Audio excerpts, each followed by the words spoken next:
Hello friends मु नरेन आपको स्वागत करुच्ची NS job update YouTube channel. आज भिडियो आम जाना बीएसएनएल जो रिक्रुटमेंट बाहरी तार एलिजिबिलिटी क्राइटेरिया कौन रही कौ पदवी खाली रही सैलरी केते रही लास्ट डेट केबे रही विषय आम सब जाना ये भिडियो भिडियो स्टार्ट कही रखुच्छी चैनल को जदि एपर्यंत सब्सक्राइब करना एवं ही सब्सक्राइब करनी और पाखरे घंटी बटन को दबाई दिंतु जहाँफल कि आम चैनल आसुवा जहाँ भी भिडियो नोटिफिकेशन आपन पाखे सर्वप्रथमे पहुँची पार। बीएसएनएल भारत संचार निगम लिमिटेड ए बहुत सारा पदवी खाली रही यार जूनियर टेलीकॉम ऑफिसर एवं सिविल एंड इलेक्ट्रिकल पदवी खाली रही टोटाल 198 पदवी बाहरी यार स्केल पे सैलरी स्केलटा हूँ 16,400 टू 40,500 पर्यंत 40,500 पर्यंत अच्छे यार सैलरी आउ यार इयरली इंक्रीमेंट 3% अच्छे कहतु यार इंक्रीमेंट आप सैलरी 3% इयरली इंक्रीमेंट हम plus IDA HRA medical benefit आउ बाकी जहाँ कंपनी जहाँ बेनिफिट अच्छे आपण मैंने सब पाइपर। बीएसएनएल गोटे बहुत बढ़िया जॉब बीएसएनएल जॉब पाइबाटा यार एजुकेशनल क्वालिफिकेशन हो यार एजुकेशनल क्वालिफिकेशन जोटा आप बी करेंगे बीटेक करेंगे ताहले एथिरे पकई पारे। देखो आप बीटेक रे सिविल कर पोस्ट सिविल एप्लाय करेंगे और इलेक्ट्रिकल कर इलेक्ट्रिकल एप्लाय करेंगे। देखो यार सिलेक्शन प्रोसीजर जो अच्छी आप जो 2019 जो गेट एग्जाम हम ये फेब्रुआरी से आप जो रैंक रखिथे से हिसाब से आपंकर ये सिलेक्शन हम आउ जो गेट रो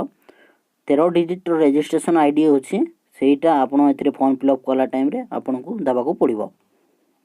आउ एज देखो एज अच्छी 18 रु 30 वर्ष 30 रु अधिक होना कथा 18 रु 30 वर्ष आउ जो रिलैक्सेशन एज रिलैक्सेशन रही है एससी एसटी मान 5 वर्ष ओबीसी 3 वर्ष एससी एसटी पीडब्ल्यूडी कैंडिडेट 15 वर्ष ओबीसी पीडब्ल्यू कैंडिडेट 13 वर्ष जहाँ जमी रही है एज पर गवर्नमेंट रूल यहाँ सब ये सामान अच्छी। यार सिलेक्शन प्रोसीजर मुझे आगुरी भी कही देखो सिलेक्शन प्रोसीजर गेट रे जो आपन जो स्कोर करेंगे से स्कोर जो रैंक रहा से रैंक हिसाब से आपन को ये सिलेक्शन करा फेब्रुआरी जो एग्जाम हम गेट एग्जाम देखो फेब्रुआरी 2019 लिखाई भी। यार फीज एप्लिकेशन फीस जो रोचे देखो 1,000 टंका अच्छी ओबीसी मान 1,000 टंका अच्छी और 500 टंका अच्छी एससी एसटी कैंडिडेट मान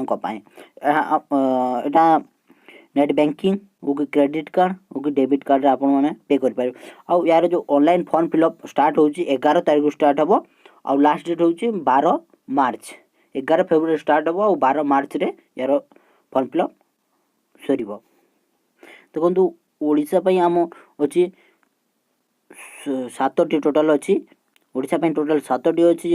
इलेक्ट्रिकल 5टी सिविल 2टी अच्छी यहाँ देखो टोटाल अच्छी 198 पोस्ट अच्छी ऑल इंडिया बेसिस रे तो आपड़ चाहिए यहाँ को फॉर्म फिलअप करें। मुझे जहाँ जहाँ एलिजिबिलिटी क्राइटेरिया थिला सब आपको कहीदे और मुझे नोटिफिकेशन पीडीएफ लिंकटा मु डिस्क्रिप्शन दे देछि आप डाउनलोड करके आप देखिपारे और ऑनलाइन फॉर्म फिलअप करें। धन्यवाद।